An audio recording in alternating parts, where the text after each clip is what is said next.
तो प्रकाश knowledge solution channel पर आपका स्वागत करते हैं। कक्षा 10 प्रश्नावली 14.4 का पहला क्वेश्चन देखेंगे। निम्नलिखित बटन किसी फैक्ट्री के 50 श्रमिक का दैनिक आय दर्शाता है।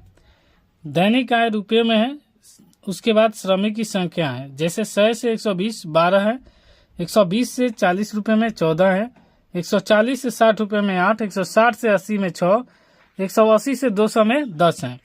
उपयुक्त बटन को इस एक प्रकार का संचयी बारंबारता बटन में बदलिए और उसका त्वरण खींचिए। तो इसमें कहा है कि इसका संचयी बारंबारता बना लीजिए और उसका त्वरण खींचिए। कम प्रकार के, तो कम कहाँ है तो नीचे से ऊपर त्वरण होगा, अधिक कहेगा तो ऊपर से नीचे त्वरण आता है।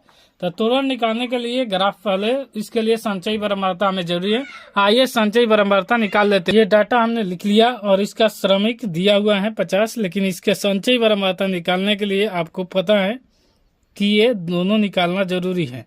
जैसे यहाँ संचयी बारंबारता निकालेंगे उससे पहले इसको कम कहाँ है, कम निकालने के लिए आपको ये कितना से कम है ये लिखना होगा। तो देखिए इससे ज़्यादा नहीं है यानी इससे कम है, तो यहाँ पर लिखेंगे 120 से कम, 120 से कम। उसी प्रकार ये सब में लिखेंगे तो यहाँ पर लिखेंगे 140 से कम। कम वाला कहाँ है तो कम वाला लिखेंगे 160 से कम, फिर उससे 180 से कम। उसके बाद यहाँ लिख लेंगे 200 से कम। जब ये हम लिख लिए तो अब इसे संचयी बारंबारता निकालना आसान होगा। पहला वाला अंक लिख लीजिए, उसके बाद आगे वाला अंक को जोड़ते जाइए। तो 12 में 14 जोड़ेंगे तो हो जाएगा आपका 26, 26 में 8 जोड़ेंगे तो हो जाएगा 34, 34 में 6 जोड़ेंगे तो हो जाएगा 40, और 40 में 10 जोड़ेंगे तो हो जाएगा 50। इतना निकाल लिए तो त्वरण निकालना आसान हो गया। आसान क्या हुआ, अब हमके क्रमिक युग लिखना है। क्रमिक युग कैसे लिखाता है ये आपको सिखा देते हैं। यहाँ पर लिख लेते हैं क्रमिक युग्म। ये लिखने के लिए आपको क्या करना पड़ेगा, यहाँ वाला डाटा x का मान और यहाँ वाला डाटा y का मान होगा। फिर से समझिए, यहाँ वाला डाटा x का मान और यहाँ वाला डाटा y का मान होता है। जैसे आप ग्राफ में पढ़े होंगे, नहीं पढ़े हैं तो इस वीडियो का डिस्क्रिप्शन में लिंक जाकर देख लीजिए। 3.1 पहले ग्राफ पढ़ लीजिएगा, तब आपको अच्छी तरह समझ में आ जाएगा। तो देखिए यहाँ पर 120 लिखेंगे, उसके बाद यहाँ पर कॉमा देकर 12 लिखेंगे, उसके बाद यहाँ पर लिखेंगे 140, यहाँ पर लिखेंगे 26, उसके बाद यहाँ पर 160, उसके बाद इसके सोच पर है 34, इसको लिख लेंगे। ये हो गया ये 3 डाटा। अब अगला 2 डाटा 180 और इसके आगे हैं 40, उसके बाद 200 है और ये हो जाएगा 50। अब इतना डाटा लिखने के बाद आपको त्वरण खींचना आसान हो जाएगा। त्वरण खींचने के लिए हमें ग्राफ की कॉपी की जरूरत पड़ेगी और ग्राफ के कॉपी हमने ऑलरेडी आपके लिए यहाँ पर मंगा के रख लिया है। आपको ग्राफ के कॉपी देख लेना है। ग्राफ के कॉपी आप लिखे हैं तो डाटा गिन लीजिए। जैसे इसमें 6 है, यहाँ पर 6 लिखे हैं, 1 2 3 4 5, यहाँ पर 5 है तो 5 ही डाटा को यूज करेंगे।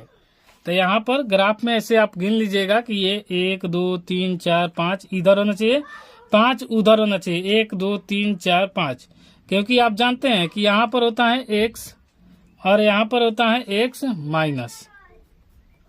हमें माइनस का काम नहीं है इसलिए x डैश यहाँ पर, और यहाँ पर होता है y और ऊपर नीचे में होता है y डैश। तो यहाँ पर लिख लेंगे y डैश। हमें इसका काम नहीं है, लेकिन जो दिया है उसे आपको बताने के लिए ये लिख रहे हैं। जैसे हमें डेटा चाहिए, यहाँ पर आपको चाहिए कि 120 चाहिए, 140 चाहिए, 160 चाहिए और अंतर 20-20 का है। तो इसमें आपको x वाला पर लेना है, यहाँ पर 0 ले लीजिए, मूल बिंदु तो 0 ही होगा। उसके बाद यहाँ डाटा यहाँ पर मान सकते हैं 100, यहाँ पर 120, यहाँ पर 140, यहाँ पर 160, यहाँ पर 180, यहाँ पर 200। जितना डाटा काम है उतना ही को लेंगे, लेकिन याद रखिएगा आपको कंटिन्यूटी से बनाना है।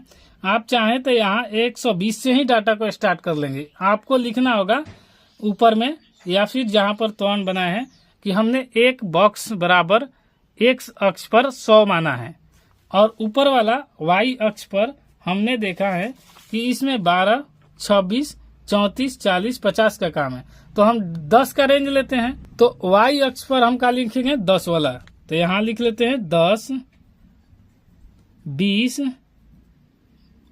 30, 40, 50 यहाँ पर लिख लिए। और इसी डाटा से हमें त्वरण खींचना है। आपको डाटा क्या मिला है? 120, 12 लिखिए यहाँ पर। 120 यहाँ पर है, ये वाला 12, 1, 2 यहाँ पर 2 अंक आएगा, तो यहाँ पर होगा 1, 2, तो यहाँ पर लिख लेंगे 120, 12। यहाँ पर लिखेंगे 120, 12। अब देखिए आगे डाटा कहाँ है इसमें? 140, 26, तो यहाँ पर लिखेंगे 140 और 26 यहाँ पर, यानी 25 के बाद एक अंक और ऊपर, तो 140 वाला ये है और 126 यहाँ पर हो जाएगा आपका एक अंक ऊपर। तो लिख लेंगे इसे 140 और 140 और 26, ये हो गया आपका डाटा। आपको सीधा दिखाई नहीं दे रहा है इसलिए बोल भी रहे हैं। डाटा अगर कहेंगे तो कलम से लिख देंगे, लेकिन आपको कट पेंसिल से ही यूज करना है, इसलिए आपको कट पेंसिल से लिख रहे हैं इस डाटा को। जो मतलब नहीं समझ में आ रहा है ये डाटा यहाँ पर देख लेंगे। 160, 34, तो 160 यहाँ पर रखेंगे, यहाँ 160, 34 यहाँ पर, 30 के आगे 4, तो देखिए 160 और यहाँ पर 34 है, एक अंक यहाँ पर, तो लिखेंगे 160, 34, तो यहाँ पर 160 और 34 हो जाएगा। उसके बाद 180 और 40, यहाँ पर 180 और 40, तो लिख देते हैं यहाँ पर 180 और 40 यहाँ पर आ गया, तो यहाँ पर लिख लेंगे 180, 40। उसके बाद यहाँ से लास्ट डाटा है 200 और 50, तो यहाँ पर लिख लेंगे 200 और 50, 50 यहाँ पर आएगा, तो यहाँ पर लिख लेंगे 250, कॉमा देकर 50। ये हो गया डाटा आपका। अब आपको त्वरण खींचना आ गया। कैसे आ गया? आपको कुछ नहीं करना है, डाटा जहाँ से उठाएं वहीं से आप मिलाइए। जैसे यहाँ से आप चाहेंगे तो यहाँ से ले लीजिए, या फिर यहाँ से उठाएं तो यहाँ से ऐसे मिला लेंगे, फिर यहाँ से ले लेंगे, या फिर यहाँ से ऐसे, फिर यहाँ से यहाँ और यहाँ से यहाँ। ये हो गया त्वरण। तो आपको त्वरण खींचना आ गया। और वीडियो पसंद आए तो लाइक, शेयर, सब्सक्राइब दबाकर कर दीजिए। कोई दिक्कत हो तो कमेंट बॉक्स खुला रहता है, कमेंट जरूर कीजिएगा। ये हो गया पहला का आंसर। आपको लिखना होगा यहाँ पर कि माना कि एक अक्ष पर बड़ा बॉक्स बराबर 100 माना और वाई बराबर 10 माना है। आगे इसका दूसरा